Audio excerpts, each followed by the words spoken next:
L'Université de Strasbourg est très honorée d'accueillir ce colloque concernant les réseaux sociaux numériques avec ce questionnement, un espace de liberté à prendre ou une utopie mort-née.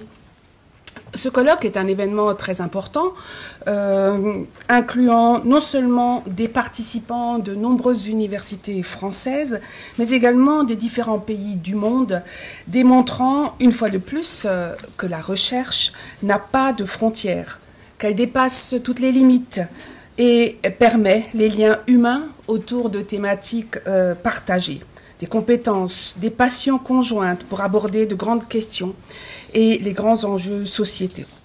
Le programme qui a été mis à ma disposition montre que les participants proviennent de 9 universités françaises, donc des 4 coins de notre pays, mais aussi de différentes universités européennes. J'ai vu qu'il y avait des participants de Genève, de Barcelone, de Castilla-La Mancha, de Manchester, de Bucarest, ainsi que de collègues qui viennent de l'Afrique du Nord, Maroc, Algérie, Tunisie et jusqu'en Côte d'Ivoire. Il y a même des participants qui viennent par-delà l'océan Atlantique de l'Université de Montréal au Canada. En tant qu'expert sur les questions relatives aux usages des réseaux numériques sociaux, vous allez discuter de nombreuses questions brûlantes d'actualité et les éclairer de vos différents points de vue.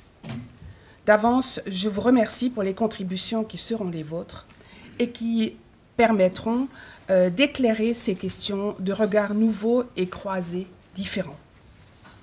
J'ai noté un certain nombre de questions qui seront débattues, et par exemple, l'utilisation des RSN comme outil politique ou comme outil de développement de l'audience, enfin pour les médias bien sûr, ou comme outil d'intégration sociale, comme outil pédagogique et plein d'autres questions également.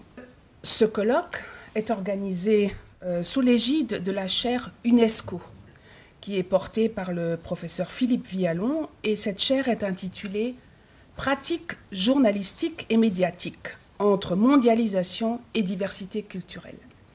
L'Université de Strasbourg est fière d'héberger 2 chaires UNESCO, la seconde étant consacrée aux sciences et ingénierie des matériaux pour un développement durable. Là, il s'agit d'énergie, d'environnement et de santé.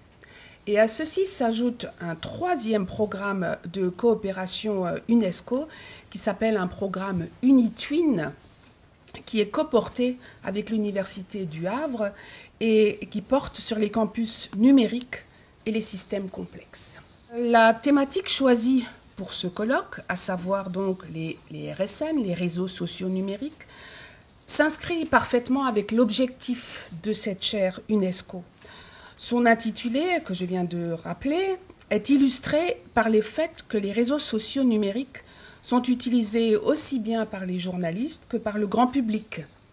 Et la dimension internationale est rendue aussi bien par les différents pays qui seront évoqués dans les thématiques que dans l'origine des conférenciers que j'ai déjà annoncés. Si la technique est la même partout, les usages diffèrent. Et c'est l'un des avantages de ce type de colloque que de confronter ces pratiques. Si la chaire avait pris, avec le professeur Mathien, un départ en 2007 en adéquation avec la problématique de son époque, l'impulsion apportée par le professeur Viallon depuis 1 an rentre complètement dans les nouvelles stratégies de l'UNESCO en 2015, à savoir approfondir la place du numérique pour la réduction de la fracture nord-sud, pour construire une société du savoir et pour favoriser le développement des langues et des cultures, ainsi que pour encourager la liberté d'expression, pour n'en citer que quelques-unes. Notre université est pluridisciplinaire et propose une offre de formation très riche et très diverse. Bien qu'ayant des racines très anciennes, puisque notre université date de 1538, elle est également très récente, une université jeune, puisqu'en 2009, elle a consisté en une fusion de 3 universités locales différentes.